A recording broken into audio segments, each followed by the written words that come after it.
When we started off, there was no method. It was just madness.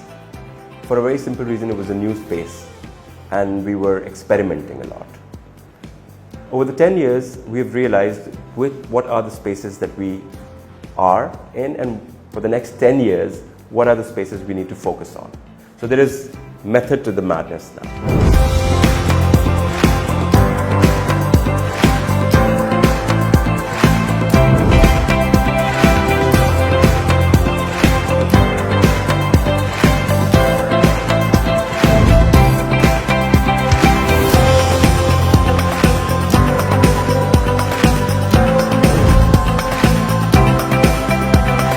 We started off 10 years back by understanding three aspects of the ecosystem: schools, universities, and bottom of the pyramid. If you look at it from a Pakistan's perspective, you realize that you cannot just work in one particular vertical. You cannot only work on bottom of the pyramid or schools or universities or investments. You need to focus on the legislation as well.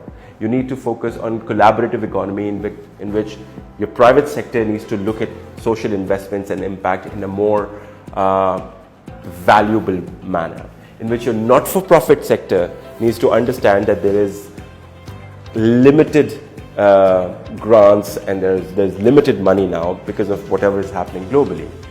So social enterprise basically addresses these vertical specific challenges, but as a complete economy as well. It's a way forward that I truly believe that can actually change the national economy as well. Because human capacity and human development is at the core of impact philosophy. And once you actually have a stakeholder that understands the importance of that, life and the ecosystem gets evolved much quicker. It means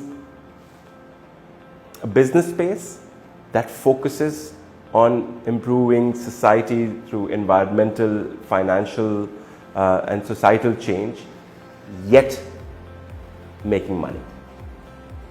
And if you look at the existing landscape, it's not for profit and then there is for profit.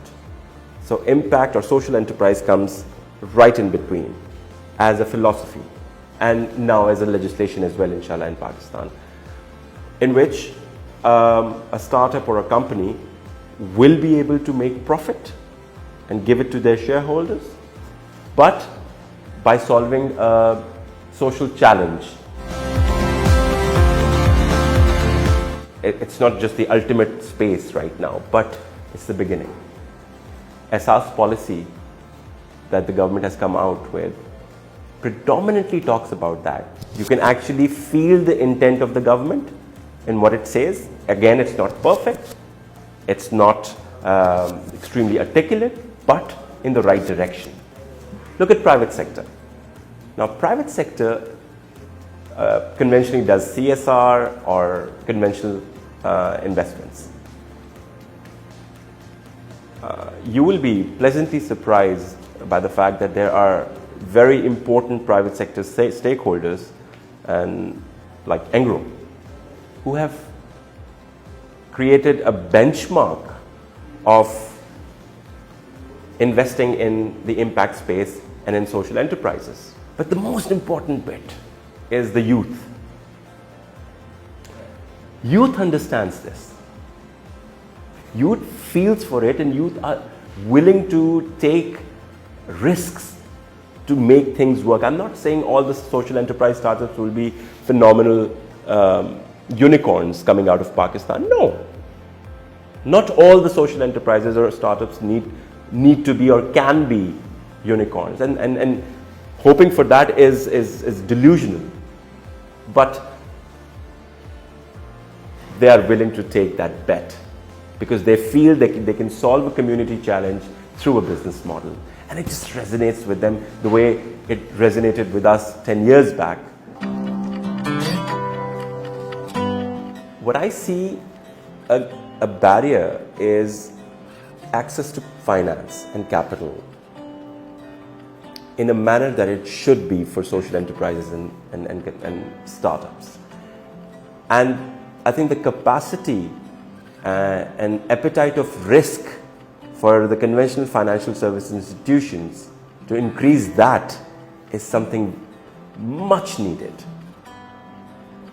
And if you go to London, if you go to HSBC or any bank over there and you've got a business plan and a decent business plan, they will actually give you a loan of $5,000 to $7,000 or pounds. Why can't that happen in Pakistan? Probably government would need to subsidize. Government already have a youth business loan program. And distribution of that and developing the capacity of the financial services institution to realize that if they take a higher punt and a risk on a startup today, this might turn into an IPO and a listed company in the future. If they invest in 100, 2 might turn out. But those 2 would actually compensate for those 98 losses that bank would actually occur. And that's worth it. And that's something that the financial services institution need to do. And unless and until institutions like financial services and SMETA and public sector organizations do not understand these new businesses, I think they will remain, there will be, this would be a huge barrier to growth in our country. So that's one. The second bit is allowing a one-stop solution for global investors to invest in Pakistan and make that process easier. And third bit that I feel that is very important is communication of government's policies and initiative for individuals like you and me. Probably you and me are rather more savvy, but a young startup or a young business or a layman who does not understand the implication of a policy or a legislation change, which is good, but that person doesn't even know that that legislation exists and is so good for them. So just creating a communication channel in which all the good work that the government is doing needs to be communicated, so there are takers out there. There are people who actually use those services. The diaspora of Pakistan. That is a phenomenal strength. I think, correct me if I'm wrong, I think $20 billion of inward remittances come to Pakistan. Mobilizing that, and I think government has taken an initiative in this regard, but you need to understand the strengths and the aspirations of diasporas, let's say in Saudi Arabia, are different compared to the ones in the UK, compared to the ones in the US, where there are a lot of doctors. So every diaspora community in every country that exists have got a different mindset, a different aspirational level, a different investment appetite, and mobilizing that and creating conduit specifically for them is going to really, really change the future of this country.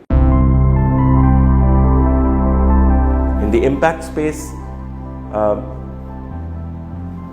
the government really need to invest more in understanding, because they are the biggest umbrella of social impact in Pakistan. And I think they're just right in the right direction. The intent is there, but there needs to be more investment in terms of thoughts and philosophies as well, in thought leadership as well. The private sector, there are fantastic examples that I've already mentioned. They need to move away from conventional CSR to social investments and leverage on the supply and distribution communities that they have access to and create, because they can do it very quickly. The development sector is moving away from conventional grant and aid to social investment, which is a great indicator. The youth is already the reason all that is happening. So a more collaborative environment where legislation to investment both are aligned, be it in tech space, be it in diaspora investments, be it in social impact investments, be it in creative economy, be it in agri. You would be surprised to know, and you will be pleasantly surprised to know, that the Thomson Reuters Foundation's annual poll has come out, and Pakistan and the top 45 economies have moved to 14th position, jumped up 18 positions. So that demonstrates that the Pakistani ecosystem for impact is progressing at an extremely fast pace, and it's just a matter of time we would be one of the top 3 leading economies in impact space if the momentum is continued, if the direction is kind of followed through with all the collaborative stakeholders.